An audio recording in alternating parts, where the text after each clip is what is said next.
Greetings, everyone. This is Rock and Roll Spot Crunch with the weekly comic book roundup, and we've already covered this week's Marvel books, so now it's on to this week's DC books. At least, the ones I've picked up. Starting off with Batman number 102. Where we left off, Batman was basically look at new ways of being Batman in the aftermath of the Joker War. He was, after all, he was broke. Or the Joker stole his the family fortune from him. And now, yeah, he got his money back, but he has some money back, but all of it's going to be rather. He will be under scrutiny. So he's decided he's moving from the from Wayne Manor to a brownstone he didn't even realize he owned. And he told Catwoman he needs a year to put everything in place before the two of them go back to being whatever it is they're going to be.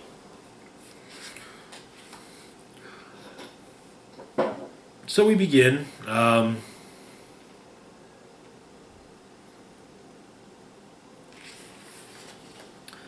GCPD detective is trussed up in a building, being questioned by the Ghostmaker.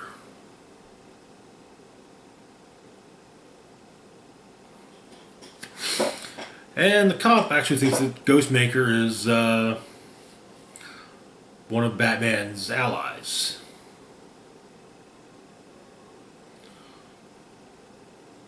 And Ghostmaker is looking for Clown Hunter.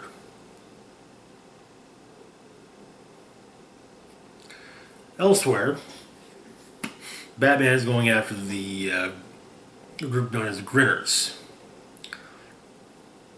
He explained that most of them have partial facial paralysis due to exposure to various Joker toxins. These are the diehards. Most of the hired guns working for the costume set in Gotham float from boss to boss, but the Grinners are a bit too strange and too lethal to rely on. Most of them spent stretches at Arkham or other psychiatric hospitals. The Smile Bar has been their hangout spot of choice for years, going back to the Harley days. They tend to stay quiet during the lulls between Joker's big crimes. And Batman as Oracle explains all this to Batman. Batman also adds that that's why he never shut the place down. It's valuable to know exactly when they start getting ready for a big attack.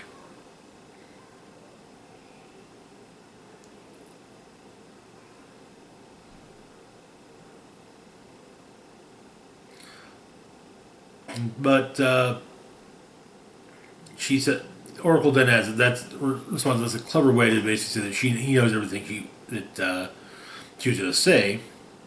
So she asked, why did Batman loop her in?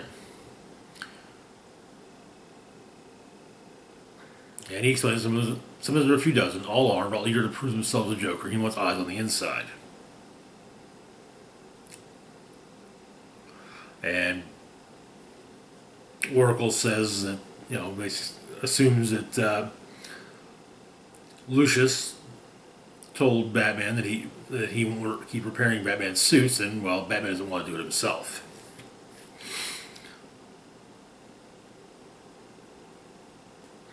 And apparently Barbara is pulling double duty. She does Oracle stuff, she also does Batgirl stuff.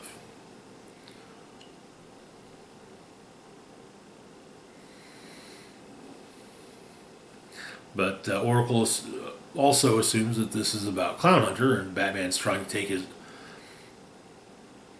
rid of Clown Hunter's targets before he kills anyone else. When he enters the Smile Bar, however,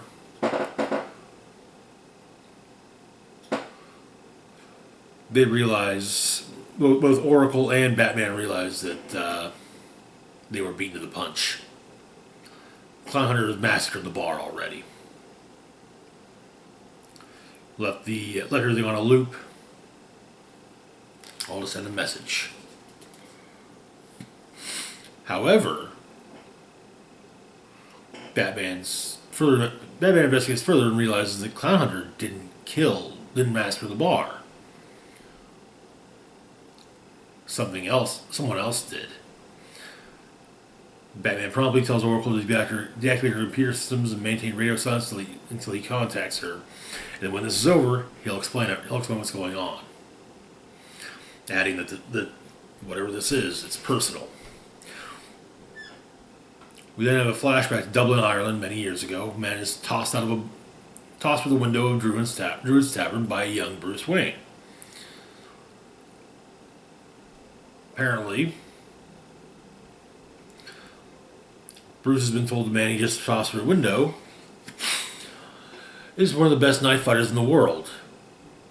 And Bruce wants to be taught how to be, well, at least wants to be taught by the best.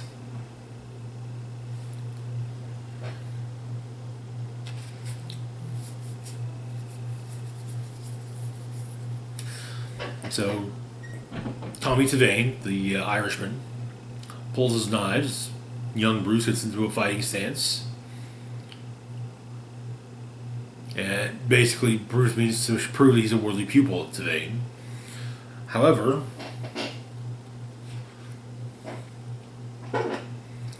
Ghostmaker shows up. Apparently, the two of them last ran into each other in Morocco, and Bruce claims that Ghostmaker will pay for what they did, for what Ghostmaster did to their master.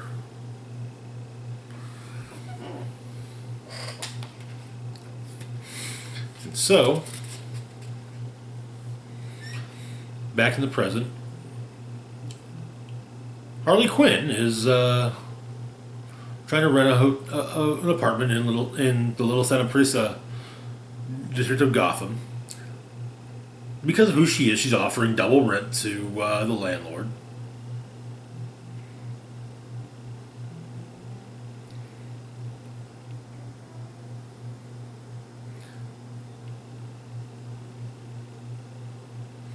And apparently it's a crappy apartment. But like I said, she's offering double rent. Explains she's reasonable. However, the landlord explains that reasonable people don't dress them in costumes. And, she adds that,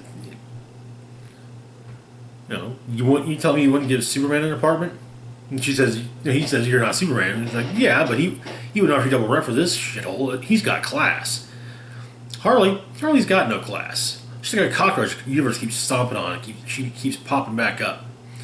However, the cockroach wants to settle down in a nice, rundown apartment situation and live off garbage and all that. And then, yeah, she'll pay double rent as soon as she can scrounge it up. But yeah, why not? Also, if the guy says no, she is going to break in and start living there until he gives in. With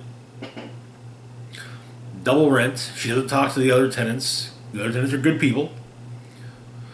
As it's Little Santa Prisa as a community, they live through Bane, they live through Joker, so he doesn't want it blown up with her nonsense.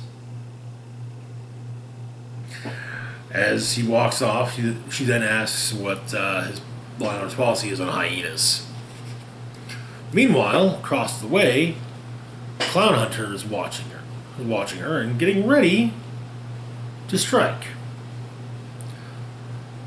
And apparently, the internet via the internet, he has put all the components to build his own homemade rocket launcher.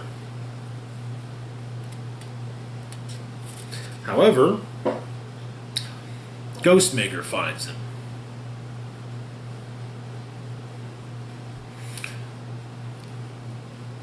Ghostmaker apparently means to kill Clown Hunter. And yeah, Clown Hunter's not liking this at all, but Batman intervenes, the two of them duke it out. Apparently the two of them had an agreement. This is Batman's city, so he's supposed to stay out of it. However, Ghostmaker says, tells him to do his job. The two of them duke it out, with Batman doing what he can to defend Clown Hunter.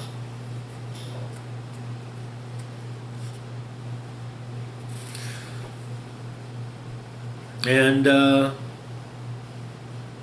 but Ghost Hunter says that they'll do like they used to do when they were younger. Ghost Hunter will fight Batman for it. Though, well, Batman initially believes that Ghost Hunter is talking about Ghost Hunter's life, but actually Ghost Hunter means Gotham. And that is where the issue ends, with their fight beginning in earnest. Apparently this is the first full appearance of Ghost Hunter, who I think said it first appeared in Batman number 100.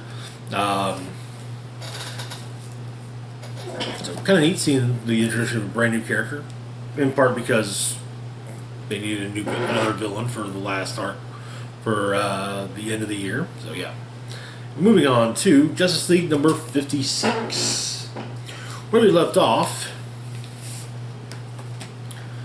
Nightwing and his Justice League had entered Brimstone Bay and were promptly attacked by the Omega Titan, with the exception of Hawkgirl, who had gone to rescue Martian Manhunter. However, it wasn't Martian Manhunter that contacted, but rather the Mindhunter.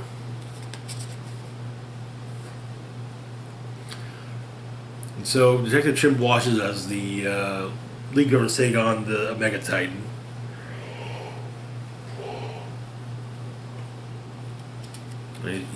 But Chimp tells Comet that they need a miracle.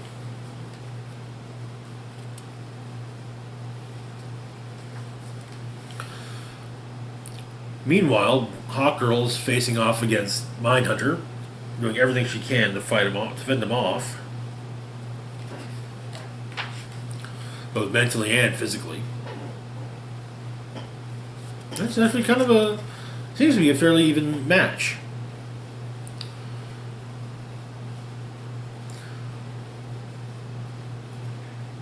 As Nightwing and his contingent of heroes continue to try to rescue the Legion of Doom. However, Nightwing gets suddenly pulled away by an unseen force. That unseen force turns out to be Detective Chimp on Comet. Comet turns out to turn invisible.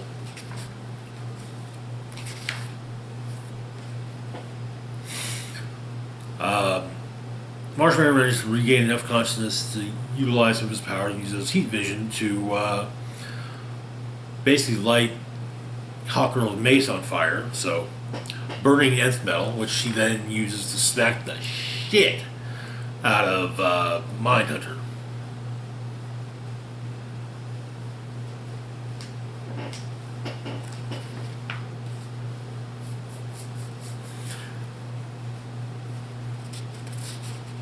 But they figure out a plan, and they do what they can to rescue the Legion of Doom, free them from the throne.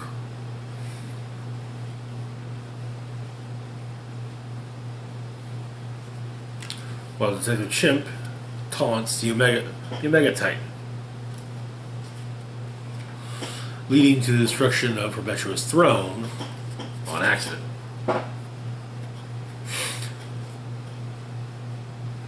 Which does manage to free the Legion of Doom. However, while they're appreciative to Nightwing for rescuing them, at the same time they do have to ask, now who's going to save him?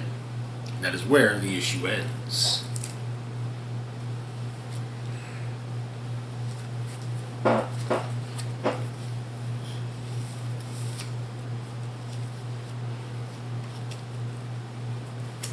Which brings us to DCeased Dead Planet number 5. Where we left off, things were not going well for our heroes. A contingent of the more powerful ones had gone off into space in an attempt to borrow, shall we say, the Mobius chair. They managed to convince Metron to let them use it, however. So, there's that. Before that, however, John Constantine had discovered a contingent of some of the richer and less moral people of the DCU holed up in Australia. They're apparently making Amazos. And the issue begins in the Tower of Fate. Apparently, there's a locked door that Fate can't access. No, there's no handle, except when John Constantine touches the door. Inside is Etrigan. That's another thing that John learned, is that Trigon's en route.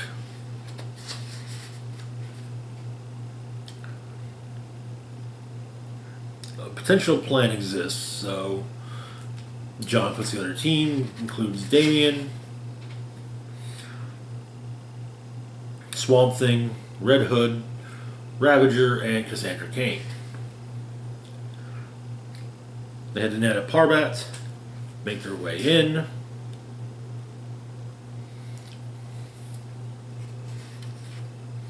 And once Deadman's let them inside, and they've fended off some of the anti-life those afflicted by anti-life. They enter Nana Parbat, where John meets Ramakrishna, and he explains he's there for the Spear of Destiny, but she explains she can't let him take it. And he says that he knows, and he's sorry, right before he stabs her in the gut with it. He then uses Ragman's rags to steal the soul of Deadman.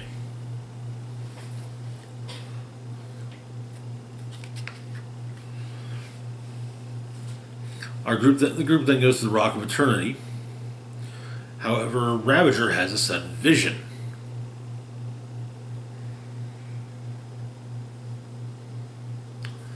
A vision that ends with her husband Jason dying at the hands of an anti-life possessed Freddie Freeman.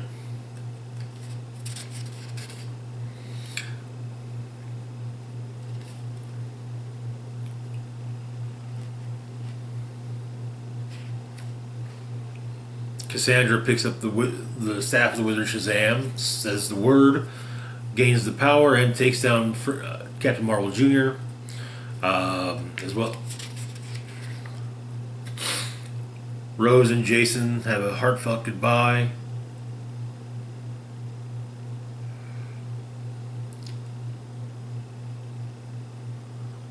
The team returns, and Batman promptly punches John in the face. The Spectre then arrives and tells John he deserved it.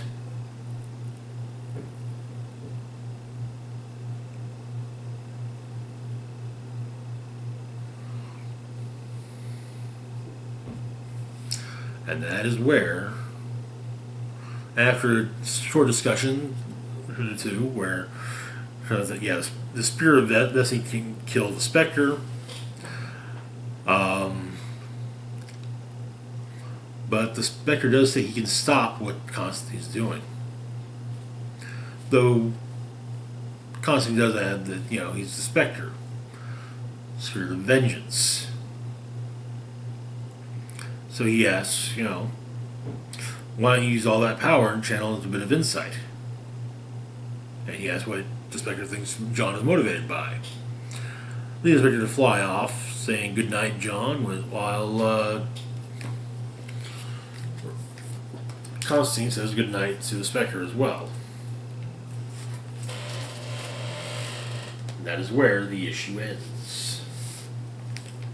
Next up, we've got a return of Tales from the Multiverse. This time, Tales from the Dark Multiverse. This time, focusing on Batman Hush. So, for those unaware, Batman Hush was a 12-part story written by Jeff Loeb and drawn by Jim Lee. It introduced Tommy Elliott, Hush, to to DC readers. Anyway, but Tommy Elliott was a childhood friend of Bruce Wayne's. Shortly before the Waynes were killed, Tommy's parents were in a car crash. His father died, however, his mother was horribly injured. Thomas Wayne tried to save her but couldn't. Years later, strange attacks begin occurring, targeting Batman. Webline is cut. There's mud. He skids off a road thanks to there being mud all over the place. He skids off a road thanks to one of his tires being shot out. That's right. One of his tires got shot out. Also, Hush is the story where Jason Todd officially returned, or where Jason Todd first returned. But Hush managed to, over the course of the story, bring together the various Bat villains that all work with to work together to make various attacks on Batman. However, as with all things in the Dark Multiverse, this is more than a little different. So the main difference is that instead of Bruce Wayne having been taken in and raised by Alfred, the Elliots took him in and raised him. And so Bruce and Tommy got to be kind of sort of actual brothers.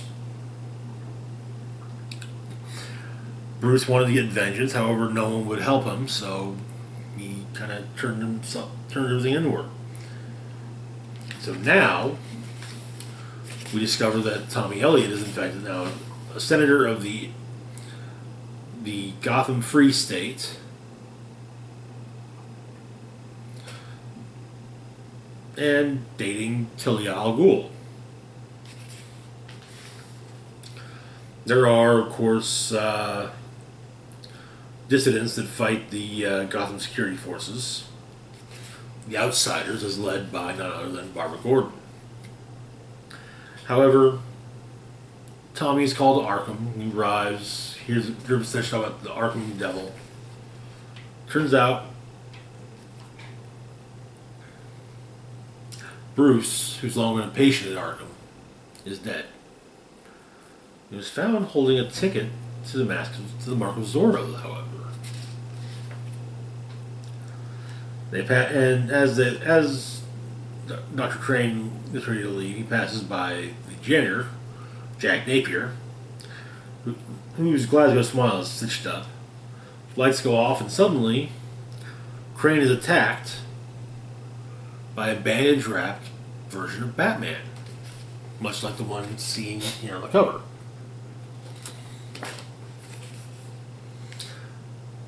Meanwhile, Tommy's trying to, piece things together when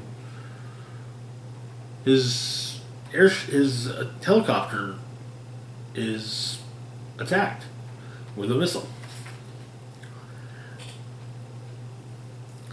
Turns out that Jim Gordon is long dead, and his daughter Barbara is trying to get revenge for him by leading the Outsiders, which include Tim Drake and Cassandra Cain. And of course, the head of security for the Gotham Independent State is none other than the Grey Son of the Court of Owls, Richard Grayson.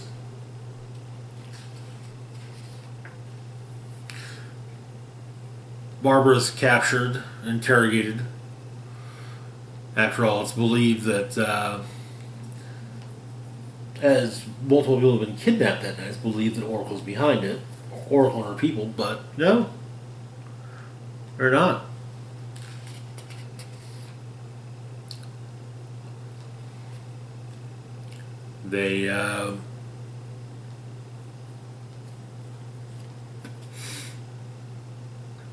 Grayson and Elliot go to talk to Jason Todd because, well, it seems he'd be the only person in town with access to the weapons in question.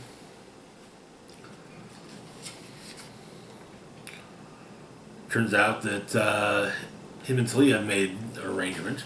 He is going to... Basically, he gets Talia, he gets the League of Assassins, and Tommy Elliott gets the short end of the stick. However, they're probably attacked by the bandaged Batman.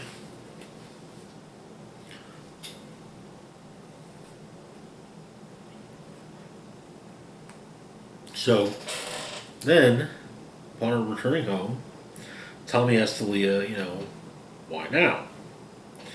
Explains what else happened that day, and Pretty sure apparently Jason's dead. More bodyguards. Yeah, Tommy's getting more and more delusional.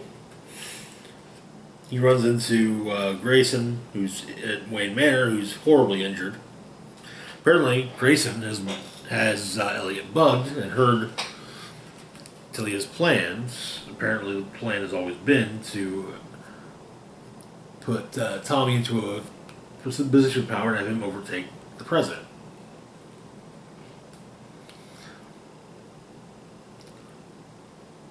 Underneath, however, Dick and Tommy run into Alfred Pennyworth, the former butler of the Waynes. And they're attacked by, again, seemingly the banished Batman, who it turns out is actually Bruce Wayne. We learn the people who trained him and what he was trained in. Amadeus Arkham taught him criminal psychology and how to fake a worsening psychosis. Disgraced spy Nick Mason taught him disguise, lockpicking, and all things spycraft. Legendary martial artist turned murderer Dolores Madigan showed him everything she knew about unarmed combat. Sal Buckets Barusco taught him how to kill so just leave a message or without leaving a note or trace. Casey Callahan, noted cat burglar and escape artist who escaped federal prison more than 200 times.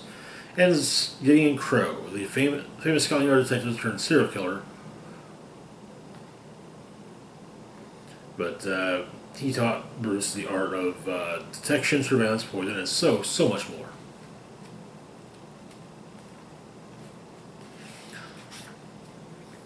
And when all's said and done, Tommy's vanished, and now it appears that Wayne Industries is now in the hands of none other than Alfred Pennyworth. No one's seen Alfred, but all of those all those in charge are now caged underneath the remains of Wayne Manor. And that is where the issue ends, as Tempest Huguenot explains that while it's a rare thing for Bruce Wayne not to become Batman on his Earth, this particular Batman has no Jim Gordon for an ally, no Robin, no police to aid him, only his poor, mad servants and the many lessons learned from the halls of Arkham. And that is where the issue ends.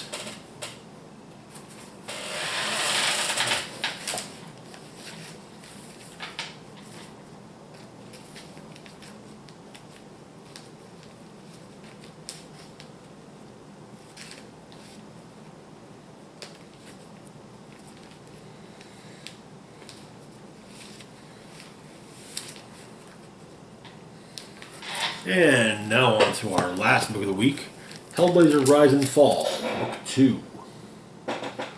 Where we left off, an old childhood friend of John Constantine's had returned from the dead. Apparently he died when the two were children. And was, well, killing people. And the devil was waiting for John in his apartment. So the issue begins with John waking up in bed next to Satan.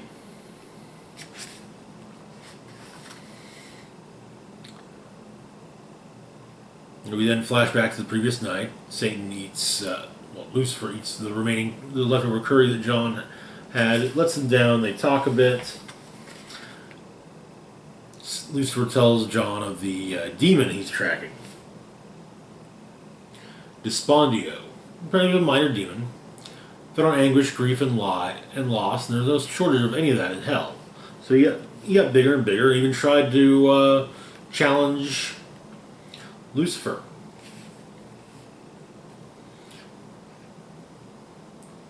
Lucifer made him choke on his hubris, and also on his own intestines and bowels. But Despondio was summoned that night by John and his friends and possessed Billy. Stole the devil's wings. And is back on Earth. But apparently turns out that no, John and Lucifer did not sleep together. And Lucifer was just messing with John. But also, another friend of John's, who's a police officer, her partner was murdered by their childhood friend, or possessed childhood friend. And he's been found. John talks to the ghost of Gary, tries to free him. It appears that Gary has some unfinished business, explaining there was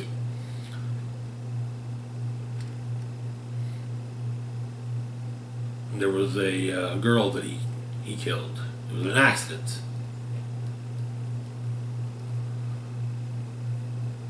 But yeah, it was apparently John's old friend Billy that killed Gary. So they go to speak to Billy's dad, who runs a bank.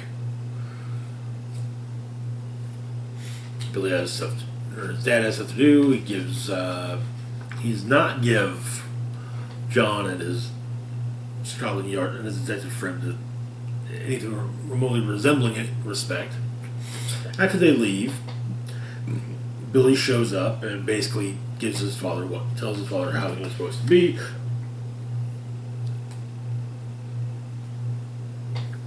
Lucifer decides he wants to take matters into his own hands, but Johnson tries to stop him, as does bank security, and Lucifer rips the guy's kidney out and goes full on devil. Constantine puts holy fire around him and Aisha, and after waiting for a little bit, Lucifer decides to head back to hell. Afterwards, John and Gary are walking, and John gets to his apartment, and all he discovers is on fire. Billy is now following him, however, so the two of them argue a bit, and Billy says, "Besides, you wouldn't hit a kid in public." Yeah, John promptly kicks him in the nuts and starts beating on him, but the locals from nearby start beating on him as well, until Billy kills them.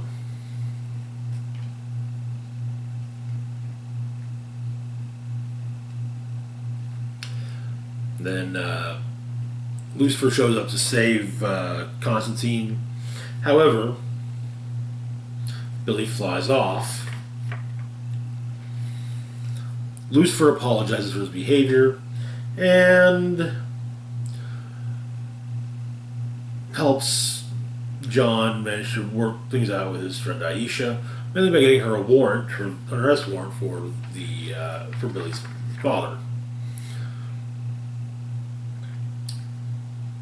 Yeah, he knows. Apparently, he's the one that they shot, but yeah. His lawyers arrived, and so John suggests, hit me. Billy's dad hits John across the face with a chair. So yeah, now he's being held for assault.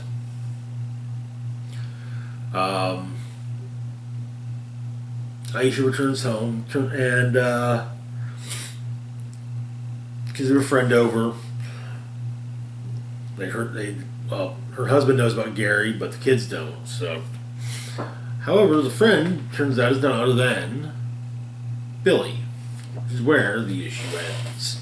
That's it for this week's roundup. As always, feel free to like, share, and subscribe. Links to my Facebook, Twitter, Patreon, and PayPal can be found in the description box down below.